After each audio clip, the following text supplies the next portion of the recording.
ભાજપના રાજમાં પ્રજાને અનેક વાયદાઓ કરવામાં આવ્યા છે અને એ વાયદાઓ ફોકટ પણ સાબિત થયા છે। તાજેતરમાં જ ગુજરાતમાં ટેટ-ટાટના ઉમેદવારો કાયમી ભરતી માટે આંદોલન કરતા હતા, ત્યારે સરકારે આ આંદોલન શાંત કરવા માટે થઈને 24,700 ભરતી કરવાનો વાયદો કરવામાં આવ્યો, પણ તે વાયદો પૂરો ક્યારે થશે તે નક્કી નથી। ગુજરાતમાં સરકારી સ્કૂલોમાં શિક્ષકની ઘટ છે, તે ઘટ ક્યારે સરકાર પૂરી કરશે તે હજી નક્કી નથી અને આ બધાની વચ્ચે હવે સરકારે નવી સરકારી સ્કૂલોની જાહેરાત કરી છે, ત્યારે આ નવી સરકારી સ્કૂલોમાં શિક્ષકો ક્યાંથી આવશે? નમસ્કાર, હું મયુર મેવાડા, આપ જોઈ રહ્યા છો નિર્ભય ન્યૂઝ।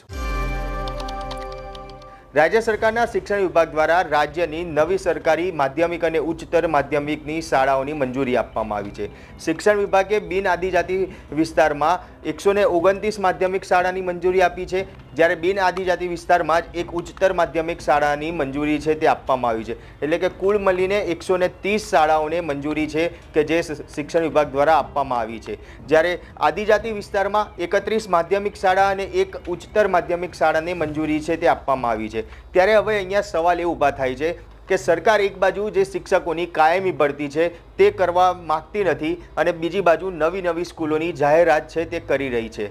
જે ટેટ-ટાટના ઉમેદવારો છે જે છેલ્લા કેટલાય સમયથી શિક્ષકની ભરતી માટે થઈને જે આંદોલન છે તે કરી રહ્યા છે અને તે આંદોલન શાંત કરવા માટે થઈને સરકારે 24,700 શિક્ષકોની ભરતીની જાહેરાત પણ કરી દીધી, પરંતુ હજી સુધી ભરતી માટે કોઈ જે પરિપત્ર છે તે બહાર પાડવામાં નથી આવ્યો। ત્યારે ટેટ-ટાટના ઉમેદવારોને સતત જે કાયમી ભરતી માટે જે માંગ કરી રહ્યા છે તે માંગ વચ્ચે હવે જે નવી સરકારી સ્કૂલોની જાહેરાત કરી છે તેમાં શિક્ષકો ક્યાંથી આવશે? જે આખો પરિપત્ર છે જે સરકાર દ્વારા જાહેર કરવામાં આવ્યો છે, આ જે સ્કૂલોની મંજૂરી છે જે ફેબ્રુઆરી-માર્ચ મહિનામાં જે વર્ષ 2024-25નું જે બજેટ બહાર પાડવામાં આવ્યું ગુજરાત સરકાર દ્વારા, તેની અંદર આ જે મંજૂરી છે તે મૂકવામાં આવી હતી અને આજે જે શિક્ષણ વિભાગ દ્વારા આ પરિપત્ર છે જે બહાર પાડવામાં આવ્યો હતો।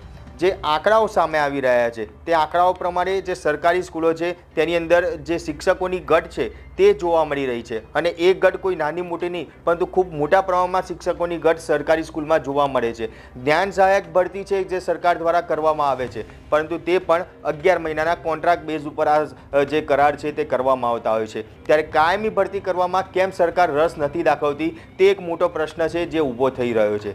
સરકારે જે પરિપત્ર જાહેર કર્યો છે તે પરિપત્ર પ્રમાણે જો વાત કરવામાં આવે તો જે બિન આદિજાતિ માધ્યમિક સ્કૂલો છે કે જે 129 સ્કૂલોની મંજૂરી આપવામાં આવી છે, જેની અંદર જે 194 જેટલા જે શિક્ષક સહાયકની જે ભરતી કરવામાં આવશે, વહીવટી સહાયક જે કહેવાય તેવા 129 લોકોની જે ભરતી છે તે કરવામાં આવશે અને સાથે સાથે સહસહાયકમાં 129 લોકોની ભરતી કરવામાં આવશે।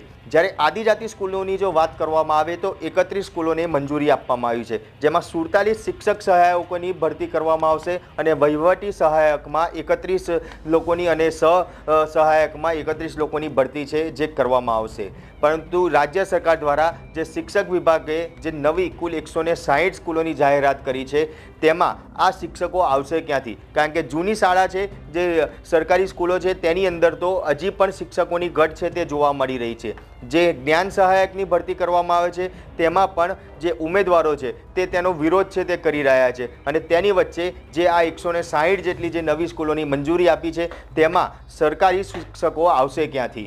આપનું શું માનવું છે કે સરકાર ખરેખરમાં જે કાયમી શિક્ષકોની ભરતી છે તે બહાર પાડશે ખરી અને જે નવી શાળાઓની જાહેરાત કરી છે તેમાં કાયમી શિક્ષકો આવશે કે પછી જ્ઞાન સહાયક શિક્ષકોની જ ભરતી કરવામાં આવશે? કોમેન્ટ બોક્સમાં જરૂરથી જણાવજો અને અમારી નિર્ભય ન્યૂઝ ચેનલને લાઇક, શેર અને સબસ્ક્રાઇબ કરવાનું ભૂલશો નહીં। આભાર।